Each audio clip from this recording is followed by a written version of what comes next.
Hello അസ്സാം വലൈക്കും. എന്തൊക്കെയുണ്ട് വിശേഷം? എല്ലാവർക്കും സുഖം തന്നെയല്ലേ?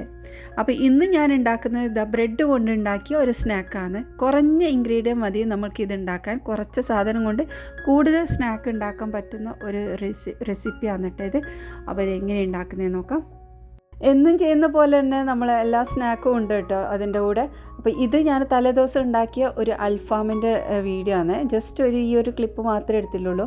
ഇതിൻ്റെ റെസിപ്പിയൊന്നും ഇതിൽ കാണിക്കുന്നില്ല. നിങ്ങൾക്ക് വേണമെന്നുണ്ടെങ്കിൽ കമൻറ്റിലൂടെ പറയാം. അപ്പോൾ ഇത് പെരി അൽഫാമാണ് കേട്ടോ. നല്ല ടേസ്റ്റ് ഉണ്ട്. എയർ ഫ്രൈയിലാണ് കേട്ടോ ചെയ്തത്. അപ്പോൾ നമ്മൾ ഇതാ സ്നാക്കിന് വേണ്ടി ചിക്കനെല്ലാം മസാലയൊക്കെ തേച്ച് നന്നായിട്ട് മിക്സാക്കി എടുക്കാമെന്ന് കേട്ടോ. ആദ്യമെല്ലാം ഗ്ലൗസ് ഇടാതെ എനിക്ക് ഒരു പണി എടുക്കാൻ പറ്റലില്ല. കാരണം കയ്യെല്ലാം നല്ലോണം നീറ്റലും എല്ലാം ഉണ്ട്. നമ്മൾ സ്നാക്ക് ഉണ്ടാക്കുമ്പോൾ കുറച്ച് കൂടുതൽ തന്നെ എരിവും കാര്യമെല്ലാം ഇടുന്നതുകൊണ്ട് തന്നെയാണ്. ഇപ്പോൾ പിന്നെ കുറച്ചെല്ലാം അതായിട്ട് ഒന്ന് അഡ്ജസ്റ്റ് ചെയ്തിട്ട് വന്നിട്ടാണ് കൈയെല്ലാം. ഇനി ഞാനിതാ ഉരുളക്കിഴങ്ങെല്ലാം ഒന്ന് പുഴുങ്ങി ഉടച്ചെടുക്കണം. ഉരുളക്കിഴങ്ങുണ്ടല്ലോ ചൂടോട് കൂടി തന്നെ ചെയ്താൽ നമുക്ക് ഈസി ആയിരിക്കും ഒന്ന് ഉടക്കാൻ, അല്ലെങ്കിൽ കുറച്ച് ഹാർഡായിട്ട് വരുന്നിട്ടുണ്ടാവും. അപ്പോൾ അതൊക്കെ പെട്ടെന്ന് ചെയ്തെടുക്കും. ചിക്കനെല്ലാം വെന്ത് കഴിഞ്ഞാൽ കയ്യിൽ കൊണ്ട് അതിൽ നിന്ന് തന്നെ കുത്തി ഉടക്കട്ടോ. അപ്പോൾ അത് നല്ലോണം സെപ്പറേറ്റ് ആയിട്ട് വരും. അപ്പോൾ ഒന്നുകൂടി ഈസി ആയിട്ട് വരും. അപ്പോൾ അങ്ങനെ ആക്കിയിട്ടാണ് ഞാൻ സ്റ്റോർ ചെയ്യുന്നത്. കൂടുതൽ മസാലയൊന്നും ഉണ്ടാക്കി സ്റ്റോർ ചെയ്യലില്ല കേട്ടോ. അന്നന്നൊക്കെ ഉണ്ടത് ഇതെല്ലാം അന്നന്ന് തന്നെ ചെയ്ത് ആ ഒരു മസാലയൊക്കെ റെഡിയാക്കും. അപ്പോൾ ഇതാ ചട്ടിപ്പത്തിരിൻ്റെ മസാലയായി, നമ്മുടെ കട്ട്ലറ്റിൻ്റെ മസാലയായി. ഈ ഒരു കട്ട്ലറ്റ് ഒരുപാട് ആൾക്ക് നല്ല ഇഷ്ടപ്പെട്ടു, നല്ല ഫീഡ്ബാക്ക് തന്നിട്ടുള്ള ഒരു മസാലയാണ് കേട്ടോ. അപ്പോൾ നിങ്ങൾ ഉണ്ടാക്കി നോക്ക്. നല്ല ടേസ്റ്റുള്ളൊരു റെസിപ്പിയാണ്. അപ്പോൾ കട്ട്ലറ്റ് ഉണ്ടാക്കുമ്പോൾ കയ്യിലൊന്നും ഒട്ടാതിരിക്കാൻ വേണ്ടി ഞാനിത് ഇതുപോലെ ഓയിലൊക്കെ തേച്ചിട്ടാണ് ഇതുപോലെ ഷേപ്പാക്കി എടുക്കുന്നത്. അല്ലെങ്കിൽ നമുക്ക് പൗഡർ അങ്ങനെയൊക്കെ യൂസ് ആക്കാം. പിന്നെ ഗ്ലൗസ് എല്ലാം ഇടുന്ന സമയത്ത് കയ്യിലൊട്ടില്ല കേട്ടോ, ഒന്നുകൂടെ ഈസി ആയിട്ട് വരും. അപ്പോൾ നമ്മുടെ ചട്ടിപ്പത്തിരി ഇതാ ഇവിടെ ഏകദേശം ആയിട്ടുണ്ട്. എനിക്കിന്ന് ഒരെണ്ണം മാത്രമേ കൊടുക്കാനുള്ളൂ കേട്ടോ. അപ്പോൾ ഇതെല്ലാം മുമ്പ് ഒരുപാട് വീഡിയോയിൽ കാണിച്ചതുകൊണ്ട് തന്നെ ഇതിൽ ഡീറ്റെയിൽ ആയിട്ടൊന്നും കാണിക്കുന്നില്ല. നിങ്ങൾക്ക് കാണാത്തവരുണ്ടെങ്കിൽ അത് കണ്ടോളൂ കേട്ടോ. ചാനലിൽ ഇതിൻ്റെ താഴെ തന്നെയായിട്ട് എല്ലാത്തിൻ്റെ റെസിപ്പി ഇട്ടിട്ടുണ്ട്. അപ്പോൾ നമ്മൾ കുഞ്ഞിക്കലത്തപ്പം ഉണ്ടാക്കുന്നുണ്ട്. കുഞ്ഞിക്കലത്തപ്പം നല്ലോണം ശ്രദ്ധിച്ചില്ലെങ്കിൽ പെട്ടെന്ന് അത് കരിഞ്ഞും പോവും. പിന്നെ അതുമല്ല അതിൻ്റെ ഉള്ളെല്ലാം വെന്ത് നല്ല പാകത്തിനായും വേണം. എല്ലാ ദിവസവും ഒരേ രീതിയിലുള്ള പണിയും ഒരേ രീതിയിലുള്ള കുക്കിങ്ങും എല്ലാ കാര്യങ്ങളും കണ്ടിട്ട് നിങ്ങൾക്ക് ഇനി ബോറടിക്കേണ്ടെന്ന് വിചാരിച്ചിട്ടാണ് കേട്ടോ അധികം ഞാൻ കാണിക്കാത്തത്. അപ്പോൾ അതിൻ്റെ ഇടയിൽ നമ്മൾ തീറ്റയും നടക്കുന്നുണ്ട് കേട്ടോ. ചെറിയ ചെറിയ സ്നാക്കെല്ലാം ഇതിൻ്റെ ഇടയിൽ കഴിക്കും. സ്നാക്കെല്ലാം ഫ്രൂട്ട്സ് ആയാലും അധികം ഓയിലി ഫുഡൊന്നും കഴിക്കാതെ ഈ ഒരു ടൈമിൽ അധികം ഇതുപോലെയുള്ള ഇതാണ്. പിന്നെ സാലഡ് കഴിക്കും. അങ്ങനെയൊക്കെ കുറച്ചൊക്കെ ഹെൽത്ത് നോക്കും. പിന്നെ രാവിലെ ഞാൻ ചെറുതായിട്ടൊരു എക്സസൈസൊക്കെ ചെയ്യാൻ നോക്കലുണ്ട് കേട്ടോ. അപ്പോൾ കുറച്ചൊരു ബോഡി പെയിനും എല്ലാം വന്നിട്ടുണ്ട്. നമ്മൾ വർക്ക് കൂടുതൽ ചെയ്യുന്നതനുസരിച്ചിട്ട് നമ്മൾക്ക് എക്സസൈസും കൂടുതലാക്കിയില്ലെങ്കിലുണ്ടല്ലോ അത് നമ്മൾ നല്ല ബുദ്ധിമുട്ടാണ്. അപ്പോൾ ഇതാ നമ്മുടെ ഇറാനി പോള ആയിട്ടുണ്ട്. ഇറാനി പോള കുറച്ച് കൂടുതൽ തന്നെ കരിഞ്ഞു കേട്ടോ. അപ്പോൾ ഇതാ നമ്മുടെ കട്ട്ലറ്റ് ഇവിടെ റെഡി ആയിട്ടുണ്ട്. ബീഫ് കട്ട്ലറ്റാണ് കേട്ടോ ഞാൻ ഉണ്ടാക്കുന്നത്. അപ്പോൾ അത് ഫ്രൈ ചെയ്തെടുക്കാം. ഇനി ഞാൻ ഇന്ന് ഇവിടെ ഷെയർ ചെയ്യുന്നത് ബ്രെഡ് കൊണ്ടുള്ള ഒരു റെസിപ്പിയാണ് കേട്ടോ. കുറച്ച് മുന്നേ എടുത്തു വെച്ച ഒരു വീഡിയോ ആണ്. സ്നാക്ക് ഉണ്ടാക്കാൻ വേണ്ടി ഞാൻ ആദ്യം ഇവിടെ ഒരു മസാലയാണ് ഉണ്ടാക്കുന്നത്. അപ്പോൾ അതിനായിട്ട് പാനിലേക്ക് കുറച്ച് എണ്ണ ഒഴിച്ചിട്ട് അതിലേക്ക് 1 ടീസ്പൂൺ ചെറിയ ജീരകം ഇട്ട് 1 ടേബിൾ സ്പൂണ് വെളുത്തുള്ളി ഒന്ന് ചതച്ചിട്ട് അത് ഇട്ട് കൊടുത്ത് ഒന്ന് നന്നായിട്ടൊന്ന് വഴറ്റിയെടുക്കാം. ഇനി ഇതിലേക്ക് നമുക്ക് കൊറിയാൻഡർ പൗഡർ, അതായത് നമ്മുടെ മല്ലി ഞാനിത് പച്ചമല്ലി തന്നെ ഒന്ന് വറുത്ത് പൊടിച്ചെടുത്തതാണ്. അത് ഇട്ടിട്ട് ഒന്ന് നന്നായിട്ടൊന്ന് വഴറ്റിയെടുക്കാം. ഇനി പച്ചമുളക് ഇട്ട് കൊടുക്കാം. അപ്പോൾ ഒരു 3 പച്ചമുളക് ഇട്ടിട്ടുണ്ട്. അതും കൂടി ഒന്ന് ഇളക്കിയെടുക്കാം. അപ്പോൾ ഇതെല്ലാം ചെയ്യുമ്പോൾ ലോ ഫ്ലെയിമിൽ ഇട്ടിട്ട് വേണം കേട്ടോ ചെയ്യാൻ, അല്ലെങ്കിൽ നമ്മുടെ മസാലയെല്ലാം കരിഞ്ഞു പോകും. അപ്പോൾ അതെല്ലാം നന്നായി വഴറ്റിയ ശേഷം നമുക്കിതിലേക്ക് സവാള ചേർത്ത് കൊടുക്കാം. 2 മീഡിയം സൈസ് സവാള ചേർത്തിട്ട് നന്നായിട്ടൊന്ന് വഴറ്റിയെടുക്കാം. അപ്പോൾ ഇതൊന്ന് നല്ല ട്രാൻസ്പെറൻ്റ് ആവുന്നവരെ വഴറ്റിയെടുക്കണം. ഇനി ഈ സവാളയിലേക്ക് കുറച്ച് ഉപ്പാണ് ചേർത്ത് കൊടുക്കുന്നത്. അപ്പോൾ ബ്ലാക്ക് സോൾട്ടാണ് ഇവിടെ ചേർക്കുന്നത്. നിങ്ങൾ ഈ വീഡിയോ കാണുന്ന സമയത്ത് സ്കിപ്പ് ചെയ്യാതെ മുഴുവനെ കാണണേ. അപ്പോൾ ഈ ഒരു മസാല നല്ല ടേസ്റ്റാണ്. ഇതുപോലെ ഉണ്ടാക്കണം കേട്ടോ. അപ്പോൾ അത് നല്ല ഉപ്പെല്ലാം ഇട്ടൊന്ന് വഴറ്റിയെടുത്തതിന് ശേഷം നമുക്കിതിൽ 1 ടീസ്പൂൺ മുളക് പൊടി, 1/4 ടീസ്പൂൺ മഞ്ഞൾപ്പൊടി, 1 ടീസ്പൂൺ ചില്ലി ഫ്ലേക്സ് ആണ് ചേർത്തിട്ടുള്ളത്. അതെല്ലാം കൂടി ഇട്ട് നന്നായി വഴറ്റിയെടുക്കാം. അപ്പോൾ എരിവ് കുറച്ച് കൂടുതലുണ്ട്. നമ്മൾ ഇതൊക്കെ മിക്സായിട്ട് വരുമ്പോൾ ആ ഒരു എരിവ് നല്ല ബാലൻസ് ആയിട്ടുണ്ടാവും കേട്ടോ.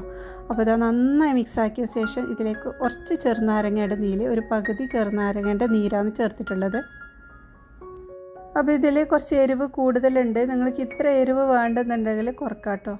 അപ്പോൾ ഇനി നമ്മൾ ഇതിൽ ചേർക്കുന്നത് ഉരുളക്കിഴങ്ങാണ്. അപ്പോൾ വേവിച്ച് ഒന്ന് ചെറുതായി കട്ട് ചെയ്ത് വെച്ച ഉരുളക്കിഴങ്ങ് ഇതിലേക്ക് ചേർത്ത് കൊടുക്കാം. നല്ല ചെറുതായി കട്ട് ചെയ്യാം. എന്നിട്ട് ഇത് ചേർത്തിട്ട് നന്നായിട്ടൊന്ന് മിക്സാക്കി എടുക്കാം. ഉരുളക്കിഴങ്ങും കൂടി ഇട്ട് നന്നായി മിക്സാക്കിയ ശേഷം നമുക്ക് ഈ ഒരു എരിവ് അധികമായിട്ട് വരില്ല, കറക്റ്റായിരിക്കും ആ ഒരു എരിവ്. ഇനി നമ്മൾ ഇതിലേക്ക് ചേർക്കാൻ പോകുന്നത് കുറച്ച് ചാട്ട് മസാലയാണ് കേട്ടോ. 1 ടീസ്പൂൺ ചാട്ട് മസാല ചേർത്തിട്ടുണ്ട്. ചാട്ട് മസാല ഇല്ലെങ്കിൽ ചന മസാല ചേർത്താലും മതി. അതും കൂട്ടി മിക്സാക്കിയ ശേഷം കുറേ മല്ലിയിലയും കൂടി ചേർത്ത് കൊടുക്കുക. അപ്പോൾ നല്ലോണം മല്ലിയിലയും കൂടി ചേർക്കുമ്പോഴാണ് ഇതിൻ്റെ ആ ഒരു മസാല കറക്റ്റായിട്ട് വരുന്നത്. അപ്പോൾ ഇതാ നമ്മുടെ മസാല ഇവിടെ റെഡി ആയിട്ടുണ്ട്. നല്ലൊരു ഉടഞ്ഞ പരുവത്തിലാണ് നമുക്ക് ഇത് വേണ്ടത്. അപ്പോൾ ഈ ഒരു ഉരുളക്കിഴങ്ങ് കറക്റ്റായിട്ട് ആ വേവ് കറക്റ്റായിട്ടുണ്ടാവണം. ഇനി നമുക്ക് ആവശ്യം ബ്രെഡാണ്. അപ്പോൾ ബ്രെഡിൻ്റെ 4 സൈഡും ഇതുപോലെ കട്ട് ചെയ്ത് മാറ്റാം. നമുക്ക് ഈ ഒരു ഭാഗമെല്ലാം ആവശ്യമുണ്ട്. അപ്പോൾ അത് മാറ്റി വെക്കാം. ഇനി ഈ ഒരു ബ്രെഡിനെ നമുക്ക് നല്ലോണം പരത്തിയെടുക്കാനുള്ളതാണ്. അപ്പോൾ ഇതുപോലെ ഞാൻ ഒന്നിച്ച് വെച്ചിട്ട് എല്ലാം ഒന്നിച്ച് വെച്ചിട്ടാണ് പരത്തിയെടുക്കുന്നത്. ഇങ്ങനെ ചെയ്യുന്നത് എന്തിനാ വെച്ചാൽ നമുക്ക് നല്ലൊരു തിന്നായിട്ട് കിട്ടും ഇങ്ങനെ ചെയ്യുമ്പോൾ. അപ്പോൾ അങ്ങനെ ചെയ്യലാണ്. അപ്പോൾ ഞാൻ മുമ്പ് ഒരു വീഡിയോയിൽ ഞാൻ ഇതുപോലെ കാണിച്ചിട്ടുണ്ടായിരുന്നു. അപ്പോൾ കുറേ ആൾക്കാർക്ക് ഉള്ള സംശയം ഇതുപോലെ ചെയ്യുമ്പോൾ പൊട്ടിപ്പോകുന്നതെന്നുള്ള പറഞ്ഞ് കമൻസിലൂടെയും പേഴ്സണൽ മെസ്സേജും ഒക്കെ ഇട്ടിട്ടുണ്ടായിരുന്നു. അപ്പോൾ അങ്ങനെ ആവുന്നുണ്ടെങ്കിൽ ഒന്ന് നിങ്ങളുടെ ബ്രെഡ് നല്ല ബ്രെഡായിരിക്കണം. പിന്നെ മിൽക്ക് ബ്രെഡ് എടുക്കാതിരിക്കുക. മിൽക്ക് ബ്രെഡിലും പെട്ടെന്ന് ഇങ്ങനെ പൊട്ടിപ്പോകും. പിന്നെ ആവിയിൽ വേവിച്ചെടുത്താലും നമുക്ക് ഇതുപോലെ നല്ല തിന്നായിട്ട് തന്നെ പരത്തിയെടുക്കാൻ പറ്റും. പിന്നെ ഒന്നിച്ച് പരത്തിയെടുക്കാൻ പറ്റുമോ ഇല്ല എന്നുള്ളത് അതങ്ങനെ നോക്കേണ്ടി വരും. അത് എനിക്കറിയില്ല. പിന്നെ ഞാൻ ഇത് സെപ്പറേറ്റ് ആയിട്ട് നിങ്ങൾ പരത്തിയെടുത്താലും മതി കേട്ടോ. പിന്നെ ഒന്നിച്ച് പരത്തുന്ന സമയത്ത് നമുക്ക് നല്ല തിന്നായിട്ട് കിട്ടും. അതുകൊണ്ടാണ് കേട്ടോ ഒന്നിച്ച് പരത്തിയെടുക്കുന്നത്. അപ്പോൾ ഇതാ ബ്രെഡെല്ലാം നല്ലോണം പരത്തിയെടുക്കണം. കഴിയുന്നത്രയും നല്ലോണം തിന്നാക്കിയിട്ട് തന്നെ പരത്തിയെടുക്കണം കേട്ടോ. നമുക്ക് ഈ ഒരു സ്നാക്കിലേക്കും നല്ലോണം തിന്നായിട്ടാണ് വേണ്ടത്. അപ്പോൾ നമുക്ക് ആവശ്യമുള്ളത്രയൊക്കെ പരത്തിയിട്ട് മാറ്റി വെക്കാം. ഇനി ഒരു പാത്രത്തിലേക്ക് മൈദ ഒന്ന് വെള്ളത്തിൽ മിക്സാക്കിയിട്ട് വെക്കാം. നമുക്കത് സൈഡെല്ലാം ഒന്ന് ഒട്ടിച്ചെടുക്കാൻ വേണ്ടിയിട്ട്. ഇനി നമ്മളെ മസാല എങ്ങനെയാണ് ഫില്ല് ചെയ്യുന്നത് നോക്കാം. അപ്പോൾ ഇത് ഉണ്ടാക്കാൻ നല്ലൊരു ഇൻട്രസ്റ്റാണ് കേട്ടോ. അത് ബ്രെഡിലിങ്ങനെ വെച്ച് പരത്തിയെടുത്ത് അതിലേക്ക് ഇങ്ങനെ ഫില്ല് ചെയ്യുമ്പോൾ നല്ലൊരു എന്താ പറയുക, നല്ലൊരു ക്രിയേറ്റീവായിട്ടാണ് എനിക്ക് തോന്നിയിട്ടുള്ളത്. അപ്പോൾ ഞാനിത് ആദ്യമായിട്ടാണ് ഇങ്ങനെ ഒന്ന് ചെയ്ത് നോക്കിയത്. ഞാനിതാ ഈ ഒരു ബ്രെഡിൻ്റെ ഒരു ഭാഗത്ത് ഫുള്ളായിട്ട് ഇങ്ങനെ മസാല വെച്ച് കൊടുത്ത് നല്ല പ്രസ് ചെയ്തിട്ട് മസാല വെക്കണം കേട്ടോ.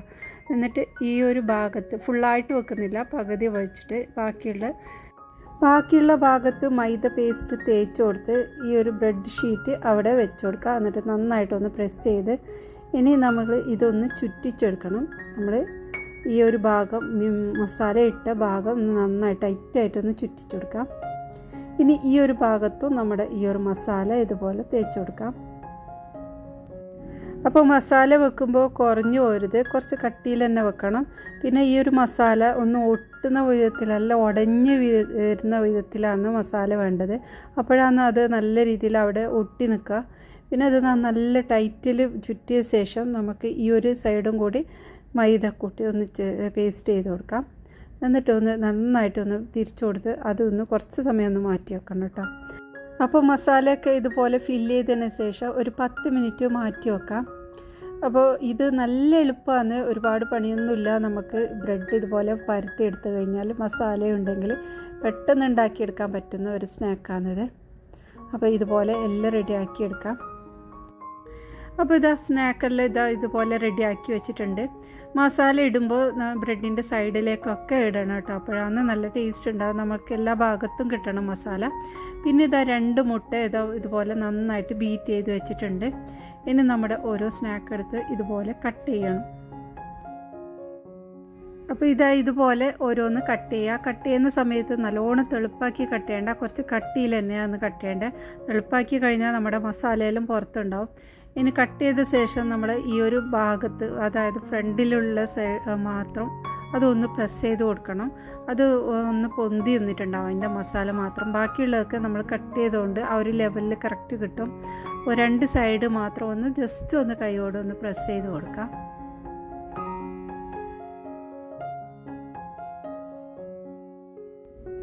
അപ്പോൾ ഇതാ നമ്മുടെ സ്നാക്കെല്ലാം ഇതുപോലെ റെഡിയാക്കി വെച്ചിട്ടുണ്ട്. നല്ല ഭംഗിയുണ്ട് കാണാൻ തന്നെ. ഇത് നല്ല സോഫ്റ്റാണ് കേട്ടോ, കഴിക്കാനും നല്ല ടേസ്റ്റ് ഉണ്ട്. ബ്രെഡ് കൊണ്ട് ഉണ്ടാക്കിയത് കൊണ്ട് തന്നെ നല്ലൊരു സോഫ്റ്റ് തന്നെയാണ് കേട്ടോ. ഇനി നമ്മൾ ഈ ഓരോരോ സ്നാക്ക് എടുത്ത് നമ്മുടെ മുട്ടയുടെ ഈ ഫ്രണ്ട് മുട്ടയിലേക്ക് ഒന്ന് ഡിപ്പ് ചെയ്യുക. അപ്പോൾ ഫുള്ളായിട്ട് ഡിപ്പ് ചെയ്യുന്നില്ല, ഈ സ്നാക്കിൻ്റെ ഫ്രണ്ട് ഭാഗവും രണ്ട് സൈഡും ഡിപ്പ് ചെയ്തിട്ട് ആ ഒരു ഭാഗം നമ്മുടെ ബ്രെഡ് ക്രംസിലും കൂടി ഒന്ന് കവർ ചെയ്തെടുക്കാം. അപ്പോൾ ഇങ്ങനെ ചെയ്തിട്ട് എല്ലാം മാറ്റി വെക്കാം. സാധാരണ നമ്മൾ ഇങ്ങനെ ചെയ്യുമ്പോൾ ഫുള്ളായിട്ട് നമ്മൾ ഈ ഒരു മുട്ടയിലേക്ക് മുക്കിയെടുത്തിട്ടാണ് ഫ്രൈ ചെയ്യുന്നത്. അപ്പോൾ അങ്ങനെ ആകുമ്പോൾ നമ്മൾ ഒരുപാട് ഓയിൽ പിടിക്കും. ഇങ്ങനെ ആകുമ്പോൾ നമുക്ക് കൂടുതൽ ഓയിൽ വേണ്ട, ഒന്ന് ഷാലോ ഫ്രൈ ചെയ്തെടുത്താൽ മതി. അപ്പോൾ ഇതാ എല്ലാ സ്നാക്കും ഇതുപോലെ രണ്ട് സൈഡും ഒന്ന് കവർ ചെയ്തെടുത്തിട്ടുണ്ട്. ഇനി നമുക്ക് പാനിലേക്ക് കുറച്ച് എണ്ണ ഒഴിച്ച് കൊടുക്കാം. അപ്പോൾ ഇതിലേക്ക് കൂടുതൽ എണ്ണയും വേണ്ട, വളരെ കുറച്ച് എണ്ണയിലാണ് നമ്മൾ ഈ ഫ്രൈ ചെയ്തെടുക്കുന്നത്. അപ്പോൾ ഇത് രണ്ട് സൈഡ് മാത്രമായിട്ടാണ് നമ്മൾ ഇത് തിരിച്ചു മറിച്ച് വിട്ടിട്ട് ഫ്രൈ ചെയ്തെടുക്കുന്നത്. ഇത് രണ്ട് സൈഡും നല്ല ഗോൾഡൻ കളറാണ് അവർ ഫ്രൈ ചെയ്തെടുക്കാം. അപ്പോൾ ഇത് നല്ല ടേസ്റ്റാണ് കേട്ടോ, നല്ല ടേസ്റ്റും നല്ല സോഫ്റ്റ് ആയിട്ടുള്ള ഒരു സ്നാക്കാണ്. നമ്മൾ ബ്രെഡ് കൊണ്ട് ഇതുപോലെ ചെയ്തെടുക്കുമ്പോൾ ഒരു നല്ല ഈസിയിൽ ഉണ്ടാക്കാൻ പറ്റുന്ന നല്ല മസാലയൊക്കെ നിറഞ്ഞ് ഒരു അടിപൊളി ടേസ്റ്റാണ് കേട്ടോ. പിന്നെ നമുക്ക് ഇതിലേക്ക് ഒരു സോസും കൂടി ഉണ്ടാക്കുന്നുണ്ട്. പിന്നെ നമ്മൾക്ക് ഈ ഒരു സ്നാക്കിൽ കുറഞ്ഞ ഇൻഗ്രീഡിയൻസ് കൊണ്ട് കൂടുതൽ സ്നാക്ക് ഉണ്ടാക്കാൻ പറ്റും. 40 പീസോളം എനിക്ക് ഇതിൽ നിന്ന് കിട്ടിയിട്ടുണ്ട്. അപ്പോൾ സോസിന് വേണ്ടി മിക്സിയുടെ ചെറിയ ജാറിലോട്ട് കുറച്ച് തൈര് ഇട്ട് കൊടുത്ത് അതിലേക്ക് പുതിന ഇലയും മല്ലി ഇലയും ഇട്ട് ഒരു പച്ചമുളകും ചേർത്ത് നന്നായിട്ടൊന്ന് അടിച്ചെടുത്തിട്ട് നമ്മൾ ഒരു പാത്രത്തിലേക്ക് മാറ്റി കൊടുത്തിട്ടുണ്ട്. ഇനി ഇതിലേക്ക് കുറച്ച് ഉപ്പും കൂടി ചേർത്താൽ നമ്മുടെ സോസ് ഇവിടെ റെഡിയായി. ഈ ഒരു സോസും റെഡിയാവും. പിന്നെ നമ്മുടെ തേങ്ങ ചട്നിയും കൂടി ഉണ്ടാക്കി വെച്ചാൽ അതും നല്ല ടേസ്റ്റ് തന്നെ ആയിരിക്കും കേട്ടോ. ഈ ഒരു സോസ് ഇല്ലാതെയും നമുക്കിത് സെർവ് ചെയ്യാം. അപ്പോൾ ഇത് ട്രൈ ചെയ്ത് നോക്ക്. നിങ്ങൾക്ക് ഇഷ്ടമായിട്ടുണ്ടെങ്കിൽ സപ്പോർട്ട് ചെയ്യണേ. ഇനി അടുത്ത നല്ല റെസിപ്പിയുമായി വീണ്ടും വരാം. ബായ്.